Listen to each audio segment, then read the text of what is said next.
Welcome to the first annual Blogsphere Awards, an event to showcase great content and beautiful posts. In a world of URLs, DSLR photo shoots, and giveaways, some bloggers stand out among the rest. These are the people who strive for great content, share their innermost thoughts, and open themselves to their readers. They are creative, witty, and rock a self-timer photo shoot.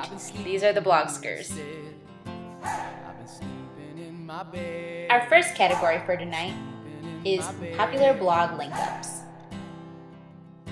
Our first nominee is Lizette from Northern Belle Diaries for her weekly link-up, Letters to My Former Single Self, which allows bloggers to reminisce on days before they were in a dedicated relationship. Our next nominee is Sammy from Sammy's Shenanigans.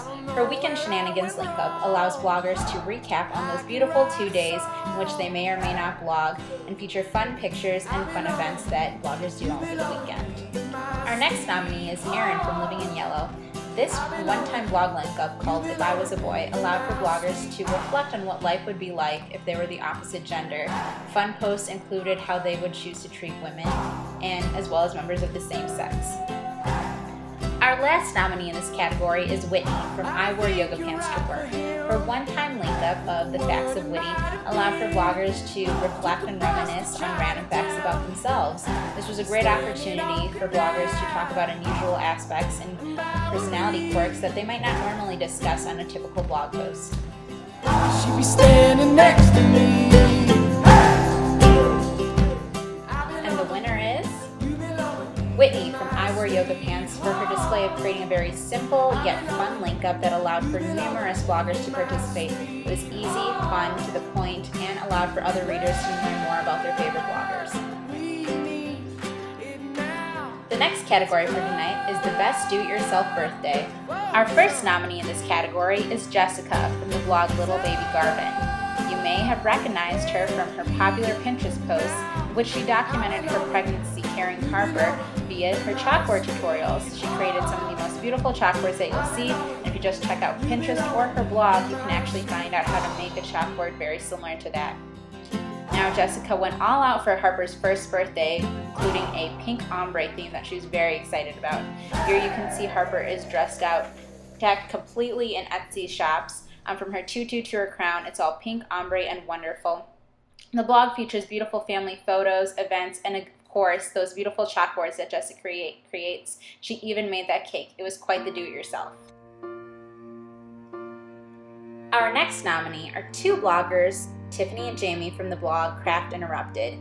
They do a ton of family crafts there, including party decorations, and this was just a really fun birthday party. It was Pokemon themed, so everything from the favors, which were Ash Ketchum hats and sling bags to carry your Pokemon, to the food, which featured chocolate-covered Pokeballs. They were basically cake balls. Everything was in a Pokemon theme, and all of it was do-it-yourself. It was easy, simple to the point, and really fun and interactive for the kids, which is always great to see. They also included a ton of photos, free printables, and of course really detailed instructions so you can make your own Pokemon party with your family. Our final nominee in this category is Lindsay from the blog Pillow Thought. She designed her daughter's second birthday party, which was Lexi's Enchanted Garden. The theme was feminine, classy, held outdoors, and really simple to put together. It was really detailed. But everything was outside, which is perfect for little kids, so I really appreciated that. But there was just so much detail put into it, such as the vegetables and fruit samples in those pot planters, the jars that would contain lemonade with the children's names on it, the forks to the straws, everything fit with the theme. There was even lemonade, so it was very cute, like a classy picnic. And it also allowed room for the kids to run around to explore, which was also an element to the birthday party. It was interaction with nature. I thought it was also a really great lesson for small children to understand. They went out looking for these little fairy figurines, and it also included a cute poem on how to be gentle with life's creatures, which is also a great lesson for kids to learn. They got to explore, got to interact, got to have fun, and kind of find their own fairies, which are part of their souvenirs. I thought it was a really cute idea, and Lindsay just did a phenomenal job with this.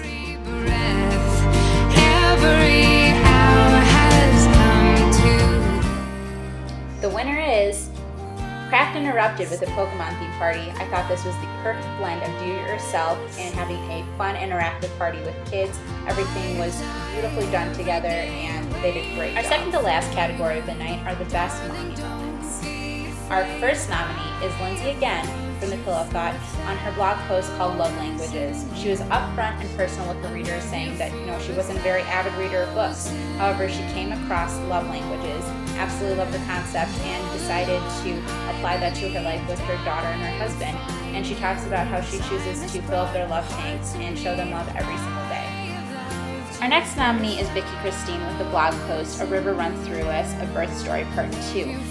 She's an absolutely beautiful writer, and this was her first child, so it was a wonderful process to have her share that with her readers and show. She was both funny, humorous, yet was very truthful and honest with her readers about the experience, and it's just a beautiful story. The next nominee is Trisha from the blog Crunchy Catholic Mama, and this post was in response to an email that she received anonymously, or a comment that was from a person calling her out for having 9 kids and saying that she was essentially being fake with her green lifestyle.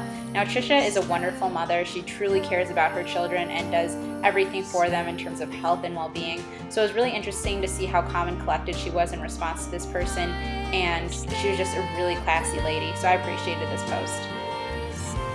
Our last nominee is Rachel Myers from her self-titled blog, and this post talked about whether it was appropriate or not to have her kids featured on her blog as they got older, and whether she should ask for their consent. And I thought that was a really interesting concept to bring up to the blogging community. And the winner is Vicky Christine. For her post, I thought it was absolutely beautiful, heartwarming, and at the end you got to see Little River, and she's just an amazing mom already, and I just love seeing them develop. Now, our final category for tonight are those genuine, down-to-earth blog posts that we absolutely love and bring readers in. Our first nominee in this category is Serena from the blog Spillerina. Her blog post titled Blogging in Real Life discusses her trials and tribulations with blogging, producing content, and creating a great readership for her blog. Our next nominee in this category is Michelle from the blog Mish Love and Life. She discusses what life was like in San Diego before she went on her global adventures, and what that mindset was like for her to drop everything, leave it behind, and go on her global adventures to accomplish and live out her dreams. It was very bohemian, and I absolutely loved it. Our next nominee is Bobby from the blog Today I'm Bobby. Her blog post titled The Problem with Positive Stereotypes discusses the impact that portraying both positive and negative stereotypes has on society, as well as having the media and advertising portray those on a global, wide scale level. Now, our final nominee in this category is Lindsay from the blog Trial by Sapphire. Her blog post titled I'm Okay With That discusses the issue of people determining your self-worth and having confidence in who you are as a blogger, and just loving everything about yourself. It was an absolutely wonderful post to read, definitely one that I highly recommend.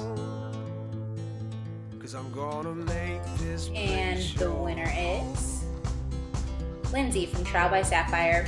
I loved her post because she focused on self-worth instead of just what's on face value. She focused on loving yourself versus having your self-worth defined by other people, because the world has a tainted and distorted image of how to view others, and that's just a fact. So, love Lindsay's post. Thank you to everyone who's come out to watch this and read the post. I really appreciate all the wonderful comments that you've been leaving. Go check out all of these bloggers. They are funny, smart, intelligent, wonderful people, and they have a lot to teach us, and we can teach them things as well. So go check out their blog content, love it, like it, do all that stuff. Thank you again for supporting my first annual Blogster Awards. Hopefully you enjoyed it, and come back to my blog soon.